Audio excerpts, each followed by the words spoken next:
ঈদে বেশ কিছু কাজ আসবে, কাজ নিয়ে ব্যস্ততা এবং গরু কিনতে যাব। আমি নিজে হাটে যে গরু কিনি, তো গরু কিনতে যাব, এটা একটা মজার এক্সপিরিয়েন্স আমার, মানে ভালো লাগে কোরবানি ঈদে হাটে গিয়ে দেখে দেখে গরু কিনতে।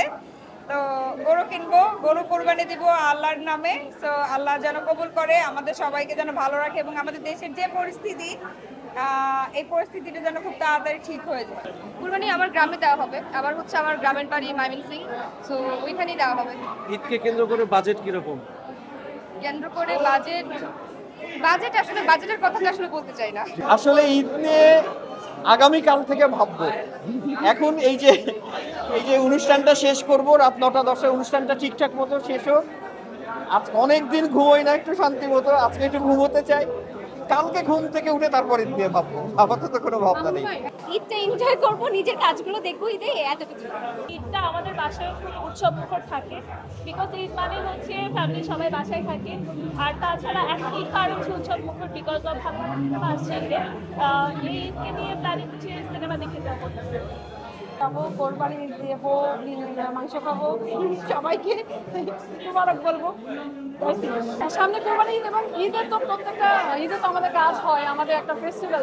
তো গত ঈদে বেশ কয়েকটা কাজ দিয়েছে। এবার কিন্তু কোরবানি ঈদেও আমার কয়েকটা সিরিয়াল নাটক আসবে, ভালো চ্যানেলে, ভালো ইউটিউব চ্যানেলেও আসবে, ভালো চ্যানেলগুলো আসবে।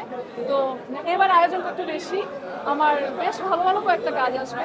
আর আমার প্রোফাইল যারা ফলো করছে তারা অবশ্যই আপডেট পেয়ে যাবে।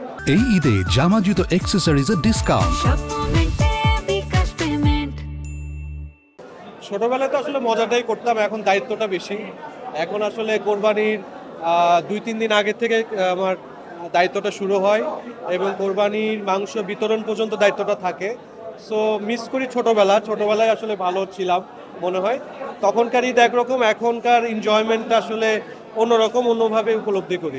আমার একটা ধারণা ছিল ছোটবেলা থেকে, মানে আমি যখন ছোট, একেবারেই ছোট, তখন আমার একটা ধারণা হয়েছিল যে কোরবানি ঈদ মানে বৃষ্টি হবে ওই দিন, মানে ঈদ কোরবানি শেষ তার কিছুক্ষণ পরই বৃষ্টি হবে। এবং এটা আমার মানে অনেক বড় হওয়া পর্যন্ত এই কনসেপ্ট আমার মাথায় সেভ ছিল, কারণ আমি দেখেছি ছোটবেলায় কোরবানি যেদিনই হয় ওই দিনই বৃষ্টি হয়। সো আমার ধারণা ছিল কোরবানির সাথে মানে বৃষ্টির একটা সম্পর্ক আছে। এইটা একটা মানে অনেক বড় হওয়া পর্যন্ত এই ধারণাটা আমার ছিল। আর স্মৃতি বলতে কোরবানির হাটে যাওয়া ফ্যামিলি মেম্বারদের সাথে, এবং বিশেষ করে ঈদের আগে 1-2 দিন গরুটা যখন বাসায় থাকে তাকে নিয়ে যে উৎসাহ উদ্দীপনা, এটা এখনো ফিল করি আর কি। আমি তো যেহেতু ঢাকায় বড় হওয়া, ঢাকায় থাকা, সো আমি কোরবানির হাটে যাই একদিন আগে। আর এবার তো আমার 5 তারিখ পর্যন্ত শুটিং, 7 তারিখে ঈদ। সো 5 তারিখে শুটিং শেষ করে 6 তারিখে যাবো ইনশাল্লাহ।